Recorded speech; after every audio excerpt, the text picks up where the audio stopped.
tout le monde, c'est Scritéo. Alors pour cette petite vidéo où ça va se départager en deux parties, là c'est la partie courte où je vais tout simplement vous parler de plusieurs petites choses. Et ensuite je vais vous montrer des cartes que j'ai créées sur Card Creator, des cartes qu'on peut faire pour Clash Royale par exemple, où je vous ai montré l'appli il y a quelques temps sur ma chaîne, voilà. Donc on va commencer, on va ouvrir le coffre du clan, je sais, on n'a pas fait beaucoup. Moi j'ai pas du tout, hein. Bon. Coffre tout pourri bien sûr. Voilà. 12 victoires, ça je suis sûr. Voilà, je m'ennuie un petit peu, alors j'ai fait ça. Alors des archers, non, il y en a pas assez. Là, si on a... de toute façon, on est obligé d'avoir des épiques. Alors, une armée de squelettes. Pas trop dégueu, puis... Enfin, voilà. C'était bon. C'est des cartes, voilà.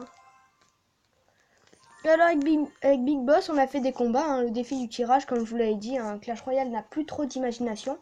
Donc, ils ont fait 3 fois le défi du tirage, 3 fois le défi double élixir, enfin voilà. Bon, je l'ai gagné 3-2, hein. Donc ça, c'était la petite partie très courte de la vidéo. Donc je vous reprends dans 2 secondes. Les amis. Alors, donc comme je vous ai montré, on peut faire des cartes très facilement. Donc je vais vous montrer 6 cartes que j'ai fait. Alors d'abord, hein, là c'est une idée de Clash of Clans. Vous savez, le jeu juste avant Clash Royale, par les mêmes développeurs. Et là, ce serait les remparts qu'on mettrait par exemple au niveau du pont. Et du coup, ça bloquerait toutes les troupes terrestres. Et ça ferait des dégâts de mort. Bon, ça peut être un petit plus, hein. Voilà, seulement 3 élixirs. Mais par contre, les troupes aériennes, donc ballon, baby dragon, molosse, etc., elles les passeraient sans problème. Du coup, si par exemple l'ennemi vous fait un géant ballon et vous savez pas trop comment le contrer, vous mettez ce mur, comme ça le ballon il va se faire défoncer grâce à vos défenses. Et ensuite, le géant. Et pour pas que le ballon il profite du géant. Voilà, donc ça peut être une petite idée sympa. Si on a le sort de guérison qui vient tout simplement de Clash of Clans, durant 5 secondes, vos troupes sont invincibles, sont invincibles sauf au poison. Parce que dans Clash of Clans, j'ai voulu garder cet esprit. Les tours de l'enfer, euh, elles font, elles font que le sort de guérison n'a aucun effet sur les troupes. Du coup, là, j'ai mis le sort de poison pour qu'il soit un peu plus joué.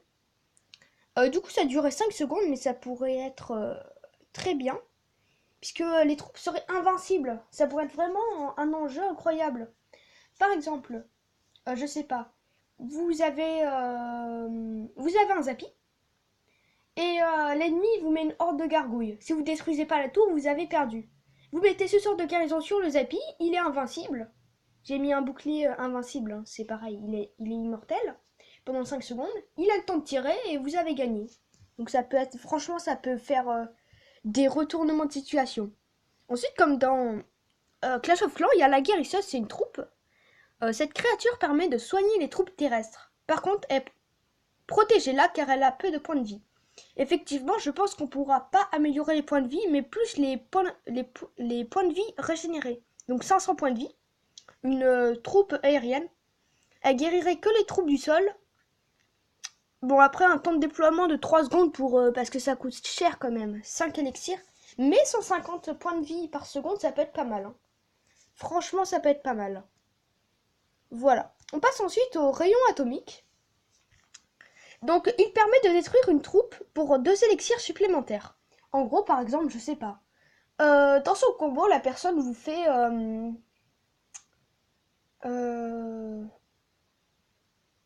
il vous fait, par exemple, je sais pas, le combo le plus simple, il vous fait un chevaucheur de cochon esprit de glace.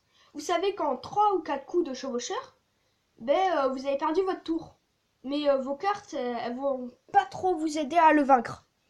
Du coup, ce que vous faites, tout simplement, c'est que vous envoyez ce rayon destructeur sur le chevaucheur de cochon, ça coûtera 6 élixirs, mais au moins vous perdrez pas. Voilà, donc ça peut être utile. J'ai mis dégâts 10 000. Voilà. Alors je vais continuer, hein, les 2 dernières cartes, rapidement, hein. Voilà, l'onde de choc. Puissant et destructeur, ce sort fait beaucoup de dégâts sur une zone et peu aux alentours. En gros, c'est, vous savez, par exemple, la bombe nucléaire, ça fait énormément de dégâts sur une petite zone, et ensuite, il y a toutes les radiations sur le reste. C'est pour ça que j'ai pris cette image. Bon, ce serait une carte légendaire à 6 élixirs, mais ça peut être super puissant. En gros, un rayon de 2, ça ferait 750 dégâts. Et ensuite, sur un rayon de 3 à 10, ça ferait 350 dégâts. Ça, je peux te dire, ma gueule, ça fait mal. Hein. Surtout, je pense, c'est les decks de spawn. Les decks de spawn, avec ça, ils peuvent mourir. Imaginez toutes les cabanes et toutes les troupes du spawn qui meurent d'un coup. Ça peut être franchement génial contre eux. Hein. Et en dernier, l'embuscade. Si une troupe vous embête, pas de problème, car une Valkyrie ou un mini PK tombera sur la route. Alors en gros, je pense au moment où tu prends la carte et tu peux la poser, tu choisis entre une Valkyrie ou un mini PK. Par exemple, contre un sorcier, c'est plus intéressant un mini PK, mais contre une sorcière, c'est plus intéressant une Valkyrie. Voilà, donc ça peut être utile. Ça se déploie en 0,5 secondes. Du coup, il pourrait se faire beaucoup taper. Donc pour remédier à cela, il y a un effet de gel de 0,5 secondes. Et après, il fait des dégâts d'apparition. Donc juste un petit peu plus cher que la normale. Mais ça peut être franchement pas mal. L'ennemi, je sais pas, il vous met un... qu'est-ce qu'il pourrait vous mettre, tiens. Il pourrait vous mettre, je sais pas, un molosse bourreau. Vous avez que la horde pour défendre. Vous mettez une embuscade, avec un mini PK par exemple. Vous détruisez son bourreau. Déjà, le mini PK va faire des dégâts sur sa tour. Et comme ça, vous pouvez mettre votre horde de gargouilles tranquillement pour détruire le molosse. Donc ça peut être franchement super stratégique, toutes ces cartes. Donc si vous en voulez plus, hein, n'hésitez pas à me le montrer en commentaire.